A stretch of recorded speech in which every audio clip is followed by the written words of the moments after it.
Kepentingan yang lebih besar yaitu dari Presiden Jokowi sendiri yang kepingin anaknya jadi wakil gubernur Jakarta dan mantunya Bobi Nasution menjadi gubernur di Sumatera Utara, dan yang sudah berhasil dilakukan anak tertua sudah jadi sudah terpilih jadi wakil presiden, belum dilantik memang. Pemandu acara Indonesia Liars Club, Karni Ilyas, memberikan sedikit pandangannya terkait dengan cawe-cawe Presiden Jokowi. Hal tersebut langsung disambut oleh Profesor Ikrar Bakti yang menyatakan bahwa Jokowi ingin meninggalkan legasi keturunannya eksis dalam perpolitikan di Indonesia.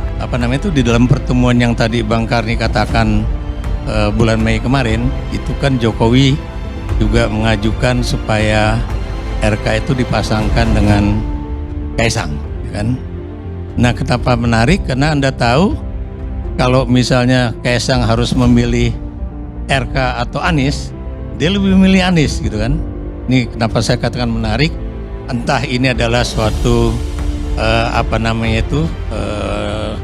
lemparan isu untuk melihat bagaimana reaksi masyarakat, ataukah memang ini adalah keluar dari hati nurani dia, ya, bahwa kelihatannya yang akan menang di dalam Pilkada Jakarta itu memang Anies, gitu kan?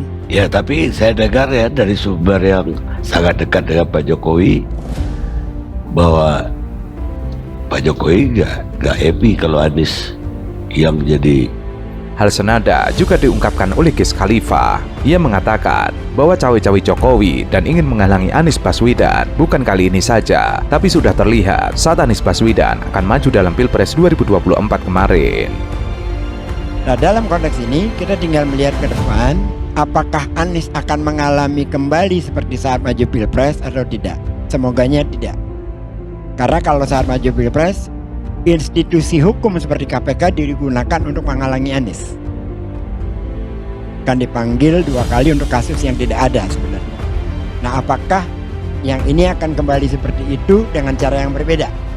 Misalkan menggerpol partai-partai atau apa kita nggak tahu. Tetapi yang pasti kita berharap bahwa kompetisi ini akan berlangsung dengan fair. Seluruh anak bangsa yang punya kompetensi diberikan ruang untuk berpartisipasi dalam konteks demokrasi. Presiden Jokowi diyakini banyak pihak akan kembali cawe-cawe di perhelatan pemilihan kepala daerah Jakarta 2024. Pasalnya, beberapa waktu lalu Jokowi mengumpulkan para ketua umum partai yang tergabung dalam Koalisi Indonesia Maju di Istana untuk mendorong Ridwan Kamil melawan Anies Baswedan di Pilkada Jakarta. Saya sampaikan bahwa menjadi kewajiban moral, menjadi tanggung jawab moral saya sebagai presiden dalam masa transisi kepemimpinan nasional di 2024, ya harus menjaga agar masa transisi kepemimpinan nasional lewat serentak, lewat Pilpres itu bisa berjalan dengan baik tanpa ada riak-riak yang membahayakan negara dan bangsa. Masa kalau ada riak-riak yang membahayakan negara dan bangsa saya disuruh diem? Enggak lah. Menanggapi hal itu, Anies Baswedan mengatakan tidak terpengaruh dengan isu cawe-cawe Jokowi. Ia mengatakan sudah melewati macam-macam peristiwa. Jika ditarik ke belakang, Jokowi juga melakukan cawe-cawe saat Pilpres. Sehingga saat isu ini kembali mencuat, Anies Baswedan merupakan mantan capres Koalisi Perubahan seolah sudah kebal. Baginya, isu paling utama adalah tentang kesejahteraan warga Jakarta, bukan tentang siapa yang akan menjadi pasangan. Bukan soal itu, dan itu prosesnya masih panjang, mengalir saja. Orde Baru itu 5 kali pemilunya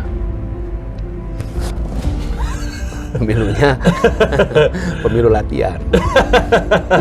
Jadi terlalu baik istilah yang digunakan. Pemilu latihan. Kelihatan gimana maksudnya? Bayangin, kita datang ke pemilu, partainya 3, udah diatur. Kan kita tahu juga yang bakal menang siapa. Ini kayak kalau misalkan manasik haji namanya ya, mencoba untuk melakukan kegiatannya tapi nggak benar-benar melakukannya gitu.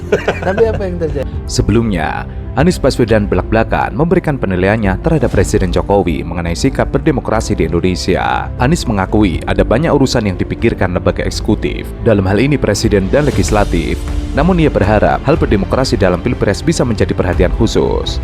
Anies menjelaskan, aturan bernegara yang seharusnya menjadi perhatian Presiden. Aturan main yang menyandarkan hukum dengan benar tidak membolak-balikan hukum, aturan yang dilaksanakan dengan benar. Anies menjelaskan hal-hal dasar yang seharusnya dipegang teguh seorang petinggi negara Indonesia. Ia menginginkan pemimpin negeri ini selalu memegang pada nilai dasar di Undang-Undang Pancasila, nilai dasar bernegara, jadi penjaga paling utama dan terakhir. Tapi kalau ini dibiarkan runyam dan rumit. Jadi setelah selesai MK itu, yang ada dalam benak saya adalah satu, sekarang kalau kita mengutip soal penyimpangan, itu bukan kata kita subjektif, kata hakim. Ini hakim loh yang ngomong, bukan kita. Itu produk pengadilan loh. Pengadilan bilang rekomendasi perbaikan ini, rekomendasi. Jadi dari hal 1, 2, 3, 4 itu tidak terbukti, tapi ada rekomendasi harus perbaikan. Nah itu yang disebut sama Hakim Agung Saldi Isra. Dia bilang harusnya kita nggak pakai istilah dia procedural justice. Harusnya bukan pada keadilan prosedural, tapi keadilan substansial. Kalau pakai keadilan prosedural seperti ini, nggak mungkin bisa secara prosedur membuktikan beyond reasonable doubt.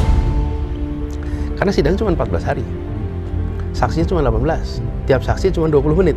Gimana kita bisa mendapatkan semua evidence dengan dibatasin waktu? Oke? Nah, kalau caranya seperti itu, kata dia ini bilang, maka semua pemilu di Orde Baru tuh ya aman. Kalau pakai procedural justice begitu.